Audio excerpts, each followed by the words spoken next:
Hello friends, तो मैं फिर आया हूँ आप लोगों के बीच थ्योरी ऑफ डिमांड चैप्टर का ही लेक्चर नंबर 2 लेकर के। बेसिकली हमने लेक्चर नंबर फर्स्ट में डिमांड, उसके डिटर्मिनेंट्स, फिर आपका लॉ ऑफ डिमांड, एजम्पशंस, उसके एक्सेप्शंस को डिस्कस करा था। एक्सेप्शन में हमने सबसे लास्ट में डिस्कस किसके बारे में पढ़ा था? गिफन गुड्स के बारे में। क्या पढ़ा था कि गिफन गुड्स का कॉन्सेप्ट सर रॉबर्ट गिफन ने दिया था और उन्होंने कहा था कि Giffen goods those inferior goods which income effect is negative and price effect is positive। यानी कि गिफन गुड्स सबसे पहले कौन सा गुड्स है? इंफीरियर गुड्स है। और यदि उस इंफीरियर गुड्स का प्राइस ज्यादा होने पे क्वांटिटी डिमांड ज्यादा होगा तो वो आपका गुड्स इंफीरियर जो है कन्वर्ट हो जाएगा किस गुड्स में? गिफन गुड्स में हो जाएगा। एग्जाम्पल क्या दिया था सर रॉबर्ट गिफन ने कि मान लो दो प्रोडक्ट, एक आपका आ गया ब्रेड, दूसरा आ गया मीट। इनकम जिनके पास सफिशिएंट है वो मीट यूज कर रहे हैं, यानी इनकम के साथ पॉजिटिव रिलेशन है, तो मीट हो गया कौन सा गुड्स? Superior goods. और ब्रेड के साथ इनवर्स रिलेशन है तो ब्रेड कौन सा गुड्स हो गया? Inferior goods. ठीक है। और अगर इन्फ्लेशन आए, इन्फ्लेशन में क्या होगा? जनरल प्राइस लेवल इंक्रीज कर जाता है, तो उस कंडीशन में दोनों गुड्स का प्राइस इंक्रीज करेगा। प्राइस बटर का भी, ब्रेड का भी इंक्रीज करेगा और प्राइस मीट का भी इंक्रीज करेगा। लेकिन मीट के अगेंस्ट सस्ता फिर भी कौन रहेगा? ब्रेड रहेगा। इसलिए प्राइस इसके इंक्रीज करने से क्वांटिटी डिमांड ब्रेड का क्या होगा? इंक्रीज करेगा।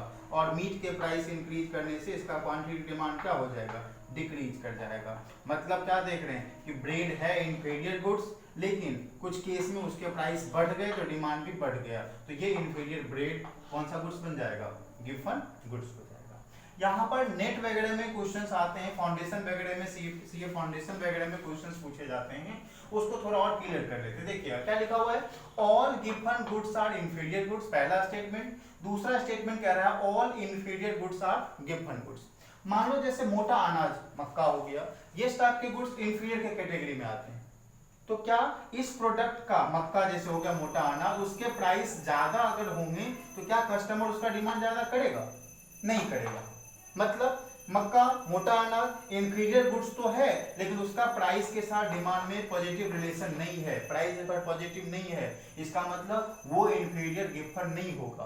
तो सीधा सा कॉन्सेप्ट क्या निकल करके आया? All Giffen goods are, all inferior goods are not Giffen goods. Okay, सारा का सारा इंफीरियर गिफन नहीं होगा, वही इंफीरियर गुड्स गिफन गुड्स होगा जिसका प्राइस के साथ प्राइस इफेक्ट कैसा होगा? पॉजिटिव होगा। ठीक है। तो ये जो स्टेटमेंट आप देख रहे हो, ऑल इंफीरियर गुड्स आर क्या होगा? Not Giffen goods. हाँ, गिफन गुड्स होने का पहला कंडीशन ही क्या है कि वो गुड्स कौन सा गुड्स होना चाहिए? इंफीरियर होना चाहिए। इसका मतलब क्या हो गया? All Giffen goods are inferior goods. Okay,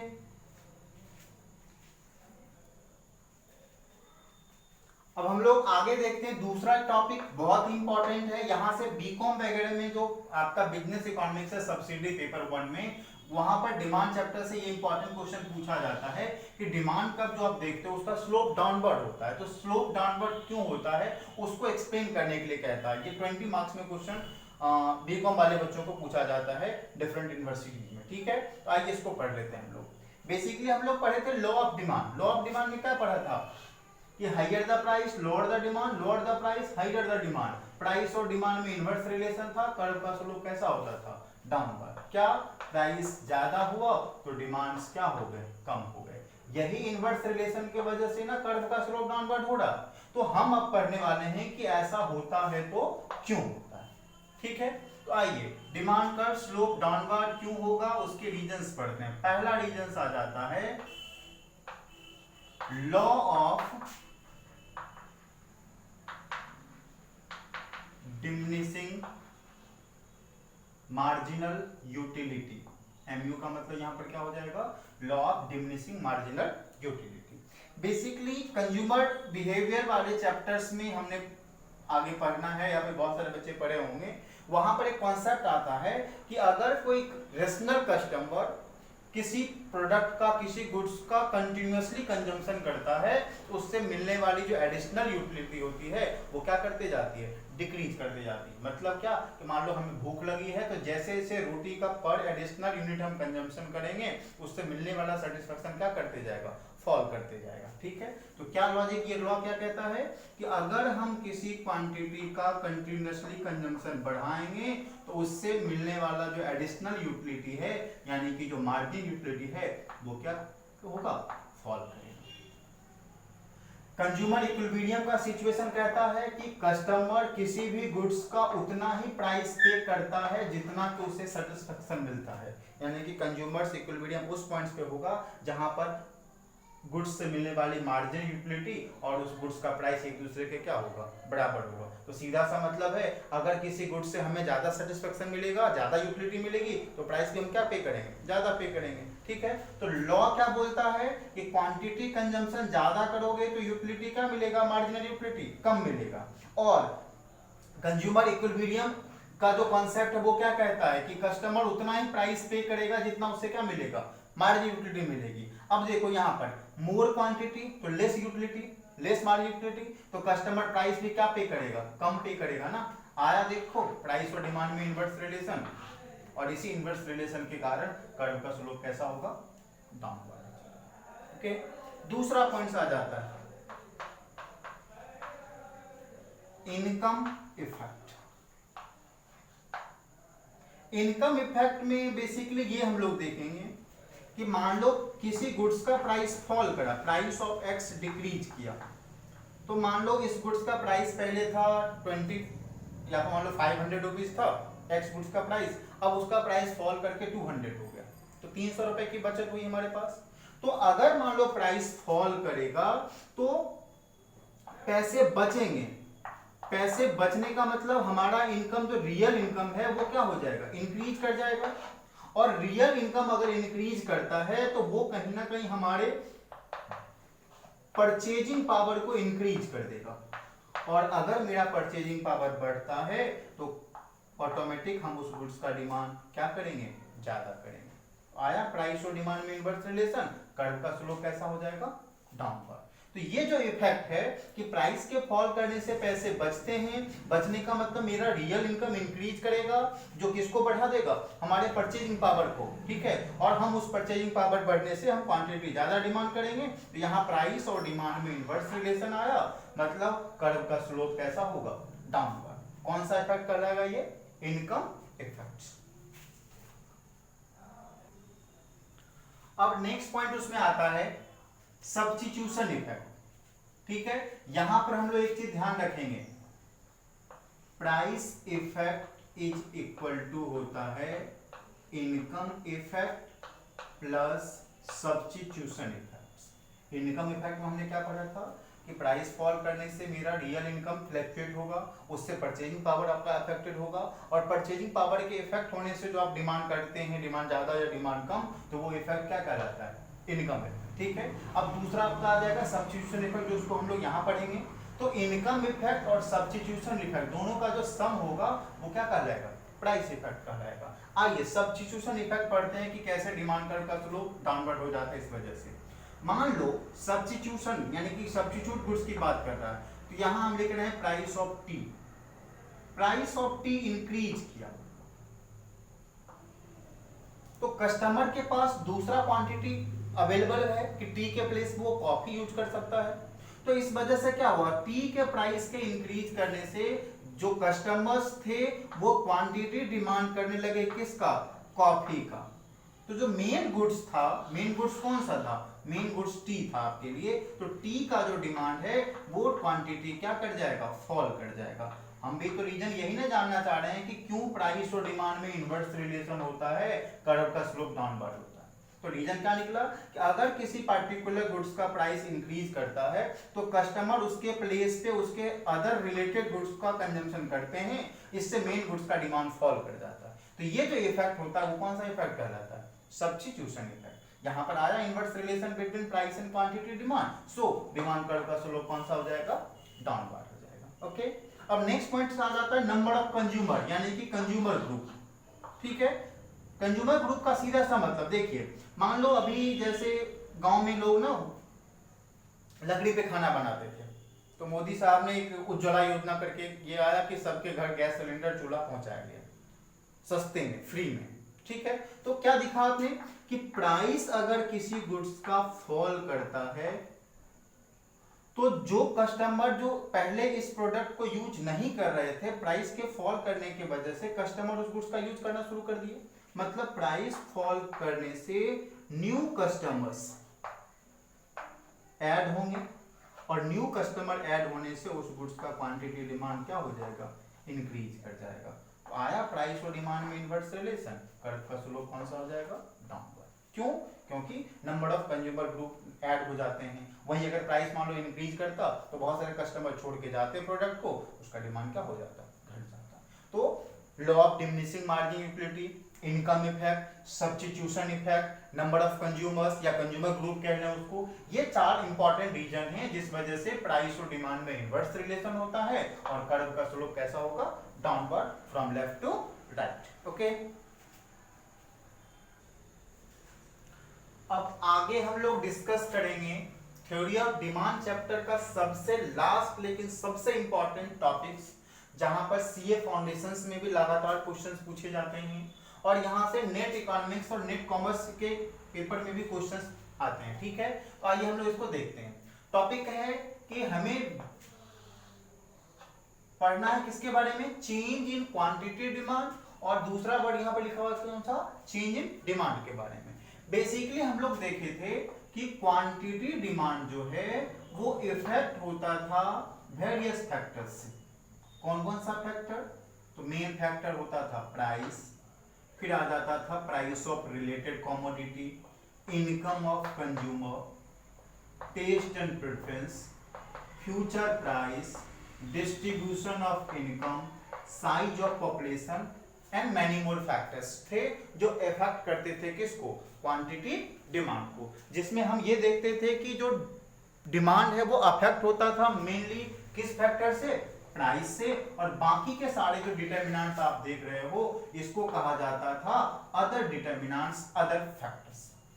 same चीज लॉ ऑफ डिमांड हमने पढ़ा था तो क्या देखा था कि अल्फ्रेड मार्शल के अकॉर्डिंग स्टेटमेंट था कि if other factors remain constant then quantity demand decreases due to increase in price. मतलब लॉ ऑफ डिमांड में रिलेशन दिखाया गया था क्वांटिटी डिमांड का किसके साथ, प्राइस के साथ, तब जब बाकी सारे फैक्टर्स को कांस्टेंट रखा गया था। ठीक उसी ढंग से चेंज इन क्वांटिटी डिमांड की बात करेंगे, इसका मतलब होगा कि जब अदर फैक्टर कांस्टेंट रहे और क्वांटिटी डिमांड में जो चेंजेज होंगे वो सिर्फ और सिर्फ किसके वजह से, अलोन, किसके चेंज से, प्राइस के चेंज से होगा, तो वो कहलाएगा आपका क्या चीज, चेंज इन क्वांटिटी डिमांड। मतलब change in quantity demand means होगा if other things remain constant, other determinants of demand remain constant and quantity demand of a particular goods changes due to change its own price, तो कौन सा होगा आपका, change in quantity demand. इसमें basically 2 points आ जाते हैं आपका, एक आ जाता है आपका एक्सपेंशन ऑफ डिमांड और दूसरा आ जाता है कौन सा, कॉन्ट्रैक्शन ऑफ डिमांड। एक्सपेंशन में क्या होता है कि मान लो प्राइस गुड्स का डिक्रीज किया और क्वांटिटी डिमांड उसका इंक्रीज कर गया, कब, जब अदर फैक्टर्स क्या होंगे, कांस्टेंट। तो if other things remain constant quantity demand increases due to decrease in on price, तो वो आपका कंडीशंस क्या कहलाएगा, एक्सपेंशन ऑफ डिमांड। सेम उसका जस्ट उल्टा क्या, कि जब प्राइस अगर इंक्रीज करा, अदर थिंग्स रिमेन कांस्टेंट, और प्राइस के इंक्रीज करने से क्वांटिटी डिमांड डिक्रीज करा, तो ये आपका केस कहलाएगा कौन सा, कॉन्ट्रैक्शन ऑफ डिमांड। ठीक है, ग्राफ में अगर हम लोग देखेंगे तो मान लीजिए ये हो गया क्वांटिटी एक्सिस और ये आपका प्राइस एक्सिस, ये ओरिजिन डिमांड कर्व का स्लोप डाउनवर्ड। मान लो इनिशियल प्राइस जो पहले था वो था 10 और कस्टमर डिमांड कर रहे थे उस पे कितना यूनिट्स, 100 यूनिट्स। प्राइस फॉल करके हो गया 5, प्राइस फॉल किया, ठीक है, तो क्वांटिटी डिमांड मान लो 100 से इंक्रीज करके हो गए 300।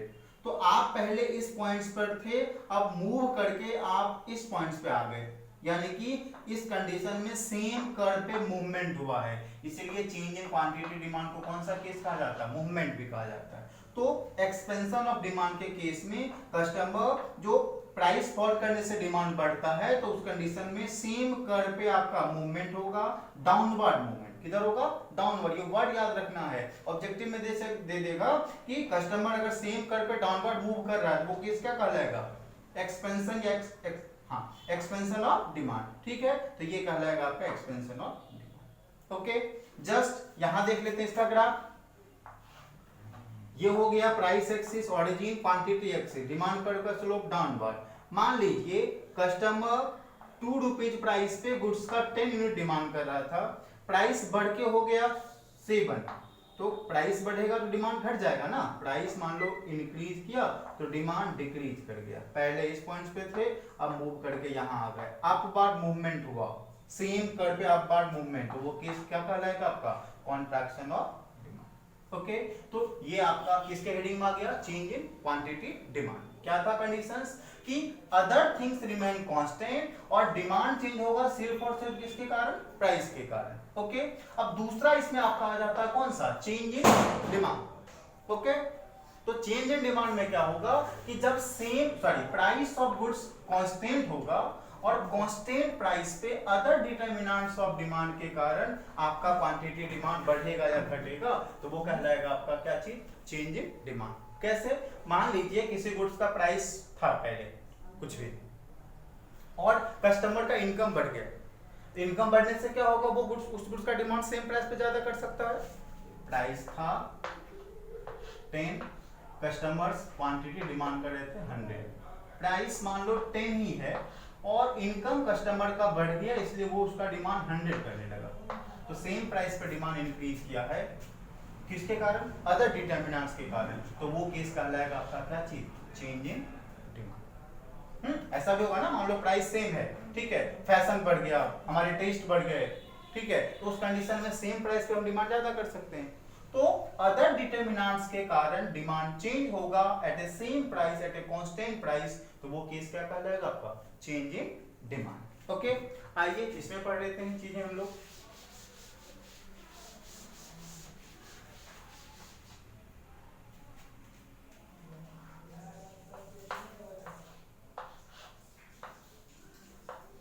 ये देखिए प्राइस 10, डिमांड 200, 100, 200, 300 है।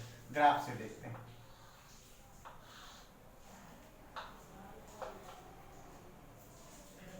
Quantity axis, price axis, price है मान लो 10, 10 पे ही कस्टमर्स डिमांड कर रहे हैं 100, 10 प्राइस ही है, डिमांड हो रहा है 200 और प्राइस 10 ही है, डिमांड हो रहा है कितना, 300। डिमांड कर्व का स्लोप डाउनवर्ड, तो डाउनवर्ड ये वाला केस पे डिमांड कर्व है आपका D1, ये आपका हो गया D2 और ये जो कर्व बना है ये हो गया कौन सा, D3। ठीक है, अब आइए मान लीजिए ये इनिशियल प्राइस था, प्राइस 10 रुपीज था, कस्टमर गुड्स का डिमांड कर रहे थे कितने, 200। ठीक है, और प्राइस गुड्स का सेम है और कस्टमर के इनकम इंक्रीज कर गया, इनकम इंक्रीज करेगा तो कस्टमर सेम प्राइस पर डिमांड ज्यादा कर लेगा। इसका मतलब क्या हुआ कि आपका ये जो पॉइंट्स डिमांड कर्व था वो D2 से कहां चले जाइएगा, D3 पे, यानी कि कर्व आपका हो गया शिफ्ट राइट वार्ड में, यानी कि राइट वार्ड जो शिफ्टिंग होगा उस इंक्रीज को कहेंगे हम लोग इंक्रीज इन डिमांड। ठीक है, यानी कि कांस्टेंट प्राइस पे, सेम प्राइस पे अगर डिमांड इंक्रीज कर रहा है due to change in other determinants, तो वो केस क्या कहलाएगा, इंक्रीज इन डिमांड। और इंक्रीज इन डिमांड के केस में डिमांड कर्व शिफ्ट करेगा राइट वार्ड, किधर शिफ्ट करेगा, राइट वार्ड। और जस्ट उसका उल्टा मान लीजिए कि अगर कस्टमर्स के इनकम डिक्रीज कर गए, तो इनकम अगर डिक्रीज करता है तो कस्टमर सेम प्राइस पर डिमांड कम करेगा, यानी कि 200 से डिमांड कहाँ पहुंच गया 100 पे, डिमांड का शिफ्ट कर गया किधर लेफ्ट की ओर। तो ये जो केस होगा इसका नाम हो जाएगा कौन सा, decrease in demand.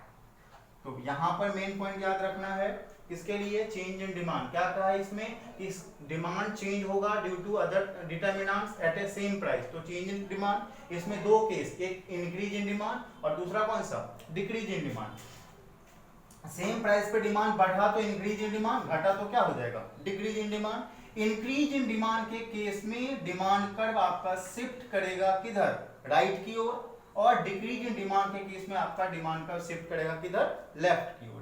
Increase in demand के रीजंस क्या क्या हो सकते हैं, इनकम का बढ़ना,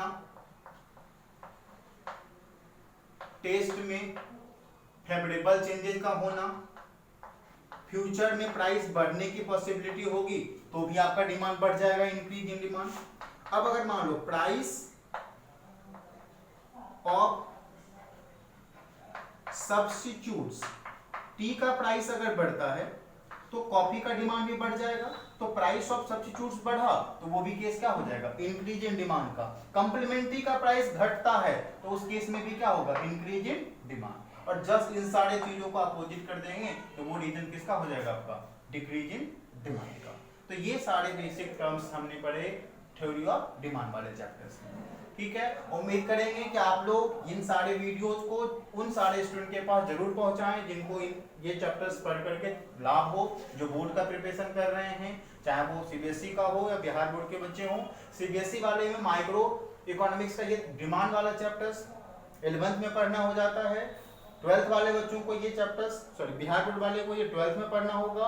और पार्ट 1 में बिजनेस इकोनॉमिक्स का जो उनका सब्सिडी पेपर आता है उसमें यहाँ से क्वेश्चंस आते हैं, ठीक है। तो उम्मीद करते हैं कि आप इन सारे टॉपिक्स को, चैप्टर्स को जो हमने लेक्चर दिया है आप जरूरतमंद तक पहुंचाएंगे। धन्यवाद।